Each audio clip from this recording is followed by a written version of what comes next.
Bonjour, nous allons aujourd'hui apprendre à poser une addition. Alors, si j'ai un calcul à faire, exemple 41 plus 25, et on se demande combien ça fait.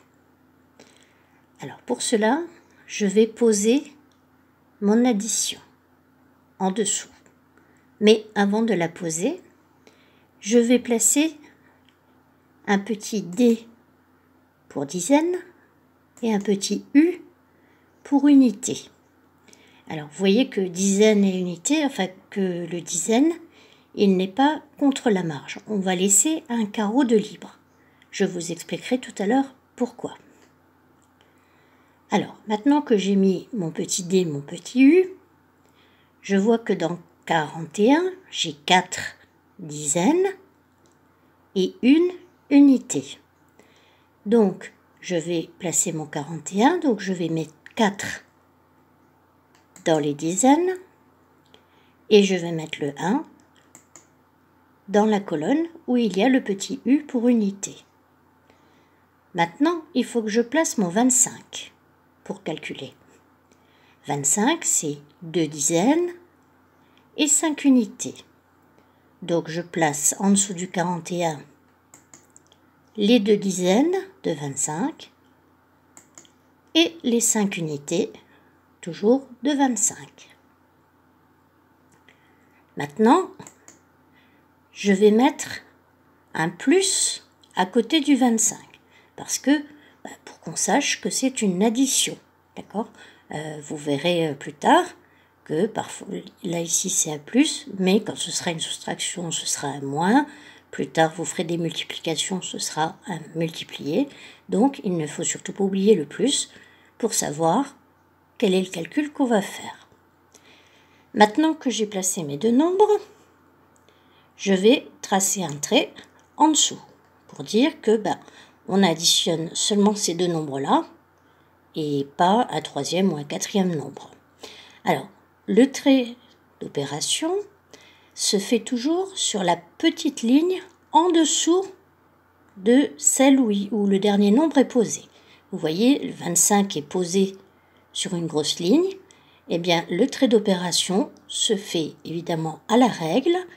Et vous voyez que pour 25, on a 2 carreaux. Donc, le trait se fait sur 2 carreaux.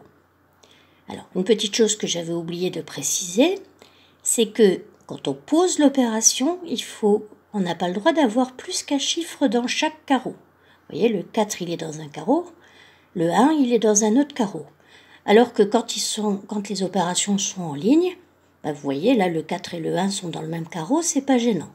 Mais par contre, quand on les pose, c'est très important qu'il y ait un seul chiffre par carreau.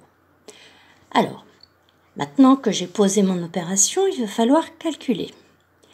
Alors, comme je vous l'ai déjà dit en classe, il faut toujours commencer par calculer les unités.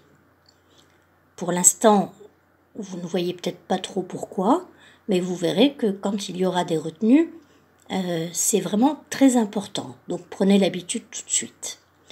Alors, donc ici on a la colonne des unités.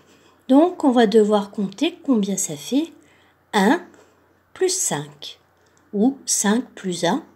Pour quand on fait une addition, peu importe, on peut commencer par l'un ou par l'autre. Donc 1 plus 5, je vous laisse réfléchir, ça fait 6. Donc, je sais qu'il y aura 6 unités en tout. Maintenant, je vais compter les dizaines.